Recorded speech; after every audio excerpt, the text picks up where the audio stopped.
মোবাইলে আমরা তো প্রয়োজনীয় অপ্রয়োজনীয় অনেক অ্যাপসই রাখি। আজকে আমরা পরিচয় করিয়ে দিব এমন একটি অ্যাপসের সাথে যেটা নিত্যদিন আপনার কাজে আসবে।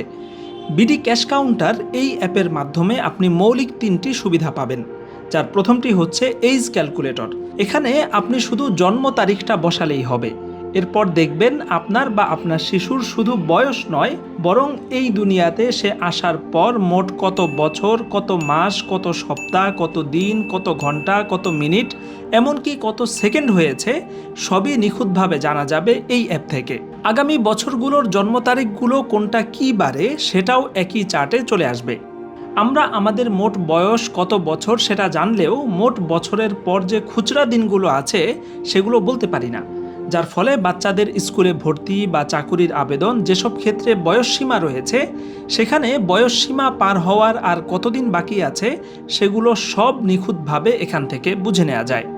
এই অ্যাপের দ্বিতীয় সুবিধা হচ্ছে ব্যাংকারগণ অথবা বিভিন্ন প্রতিষ্ঠানের ক্যাশ কাউন্টারে যারা কাজ করেন তারা এই অ্যাপের মাধ্যমে বিভিন্ন নোটের মোট হিসাব অত্যন্ত সহজে বের করতে পারবেন। অর্থাৎ আপনার কাছে কত টাকার কয়টি করে নোট আছে, কোন নোট কতটা করে সেটা নির্দিষ্ট ঘরে লিখলে মোট টাকা এবং নোটের পরিমাণ এক ক্লিকেই পুরো হিসাব পেয়ে যাবেন, যা আপনার অনেক সময় বাঁচিয়ে দিবে। শুধু সময় নয়, হিসাবে ভুল হয়ে টাকা এদিক ওদিক হওয়ার ঝুঁকি থেকেও বাঁচা যাবে এই অ্যাপের মাধ্যমে।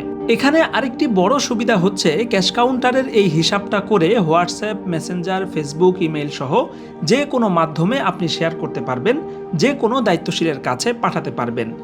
এছাড়া সাধারণ ক্যালকুলেটর তো আছেই, এইজ ক্যালকুলেটর, ক্যাশ ক্যালকুলেটর এবং স্বাভাবিক ক্যালকুলেটর সব মিলিয়ে অত্যন্ত প্রয়োজনীয় এবং উপকারী একটি অ্যাপ বিডি ক্যাশ কাউন্টার, যেটা ইনস্টল করতে কোনো ফোন নম্বর বা এনআইডি দিয়ে কোনো রকম রেজিস্ট্রেশনও করতে হবে না। গুগল প্লে স্টোরে বিডি ক্যাশ কাউন্টার লিখে সার্চ দিয়ে অথবা কমেন্টে দেওয়া লিঙ্কে ক্লিক করে আপনি অত্যন্ত উপকারী এই অ্যাপটি ইনস্টল করতে পারবেন।